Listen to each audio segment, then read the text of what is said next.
আসসালামু আলাইকুম রহমতুল্লাহি বারাকাতু। তো এখান থেকেই দেখা যাইতেছে সেই যে এটা হচ্ছে আমার ইনকিউবেটর মেশিন।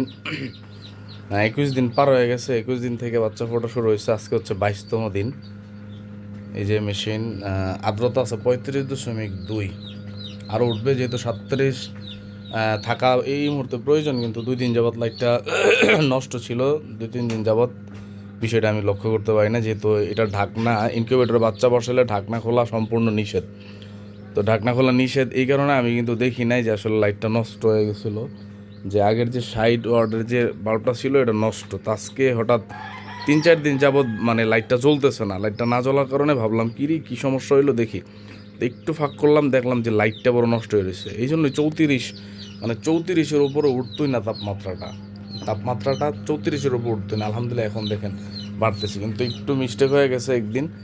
যাক আলহামদুলিল্লাহ, তারপরও টের পাইছি বাচ্চাগুলি ঝরঝরা হবে। দেখেন মাশাআল্লাহ, যে বাচ্চাগুলি ফুটতেছে মাশাআল্লাহ, এই যে দেখা যায় মাশাআল্লাহ, এই যে বাচ্চা ওই পর্যন্ত বোঝা যাইতেছে মাশাআল্লাহ। আলহামদুলিল্লাহ বাচ্চা বেরোতেছে। যে এই কোনার মধ্যে আছে কিছু বাচ্চা, ওই কোনাতে আছে, অর্থাৎ ছড়ায় ছিটায় আছে, আরও কিছু 4-5টা ডিম ফাইটার রয়েছে, এগুলি বের হবে ইনশাআল্লাহ।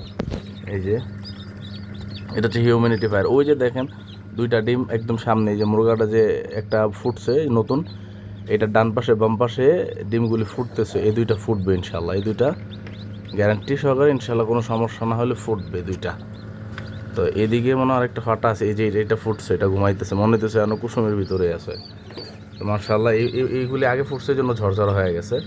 আমি পানি দিয়ে দিয়েছিলাম আর্দ্রতা বাড়ার জন্য। যে এখানে আর্দ্রতা আছে প্রায় 83-র মতন, 75 থেকে 85-র ভিতরে থাকলে সুন্দর। এই বাচ্চাটা ফুটছে মাত্র, ওই যে নতুন কই যেন, ওই যে একটা বাচ্চা, ওই যে ভিজা, ওই যে বাচ্চাটা এখন মাত্র ফুটছে আর কি, নতুন ফুটছে। এগুলি শুকায় যাবে এই লাইটের পাওয়ারে, বাচ্চাগুলি শুকায় যাবে আলহামদুলিল্লাহ। মোটামুটি যেহেতু আমি বাছাই করে না দেওয়ার কারণে এইবার কিছু ডিম ভুল গেছে।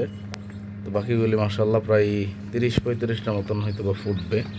আমি আশাবাদী আরও ফুটবে, আজকে সারাদিনই ফুটবে। এই যে এটা লুকাইতেছে, কোথায় হিট পাওয়া যায় ভিতরে, কিন্তু মোটামুটি ভালো হিট আছে, এই জন্য ঝরঝরা হয়ে যাবে। যে নতুনগুলি যেমন এখানে হচ্ছে এই যে বাচ্চাটা নতুন ফুটছে, এই যে এটা, এই যে ঘুমায় রয়েছে, মানে শুয়ে রয়েছে, এটা আস্তে আস্তে লাইটের আলোর নিচে গেছে, এটা আস্তে আস্তে শুকায় ওই বাচ্চাগুলির মতন ঝরঝরে হয়ে যাবে। তারপরে এখানে একটা আছে নতুন ফুটছে, আর এবার আবার একটা কোথায় যেন আছে নতুন ফুটছে। এই যে এটা একটু ঝরঝরা হয়ে গেছে, কিন্তু নতুন ফুটছে। এই বাচ্চাগুলি সুন্দরভাবে ফুটতেছে মাশাআল্লাহ। তো ওই পাশেও কিন্তু বাচ্চা আছে, ওই পাশে, ওই যে মাশাআল্লাহ, ওই যে দেখা যাইতেছে, ওই পাশেও কিন্তু বাচ্চা আছে। তো সকলে দোয়া করবেন সবগুলি বাচ্চা যেন সুস্থ সবল থাকে। এটা নতুন ফুটছে, এই জন্য লাইট কোথায় গরম পাওয়া যায়, লাইটের পাওয়ারে গিয়ে ওই যে ঘুমায় রয়েছে, মরা না কিন্তু এটা কিন্তু জীবিত, দেখবেন নড়তেছে, যে মানে ফুটছে। এটা মনে করতেছে এখনও ডিমের ভিতরে আছে, কোষমের ভিতরে আছে আর কি। তো আলহামদুলিল্লাহ সকলে দোয়া করবেন। এটা মানে কোনো দিক দিয়ে ছিদ্র নাই এখানে। এটা সুবিধা হয়েছে, আগের যে ম্যানুয়ালটা ছিল এরকম ছিদ্র ছিল না, তাই বাচ্চা দেখতে পারতাম না। তো এখন কিন্তু মাশাআল্লাহ বাচ্চাগুলি অনায়াসে দেখা যায়, নিচে তাকাইলেই অনায়াসে দেখা যায়। ওই বাচ্চাটা নতুন ফুটছে, এখন কিন্তু অনায়াসে দেখা যায়। এটা ছিদ্রটা থাকাটা হিসেবে ভালো হয়েছে, এটা দিয়ে সব কিছু দেখা যায়। আর এবং এটা দিয়ে শ্বাস অক্সিজেন ভিতরে যায়। আর্দ্রতা আছে 82-র মধ্যে, আর 36-এ উঠছে, এখন 34-এ ছিল, মানে একটা ভুল হয়ে গেছে। লাইটটা কিন্তু কি নষ্ট হয়ে গেছে, আমি টেরও পাই নাই। যেগুলি বাচ্চা আছে ইনশাল্লাহ বাকিগুলি আজকে ফুটে যাবে, যেহেতু লাইটটা দিয়ে দিছি। ওইটা ছিল সাইড ওয়ার্ডের, কিন্তু এখন 25 ওয়াট দিয়ে আমি চালাইতেছি, কারণ চালাইতে হবে তো। এই যে 37 কিন্তু ওইটা গেছে, এই পর্যন্ত আপনার থাকার কথা ছিল, বুঝতে পারি না, একদিন মিস্টেক হয়ে গেছে। এই তো আজকে সবগুলি বের হয়ে যেত। যাই হোক, দোয়া করবেন সকলে। আসসালামু আলাইকুম রহমতুল্লাহি ওয়া বারাকাতুহু।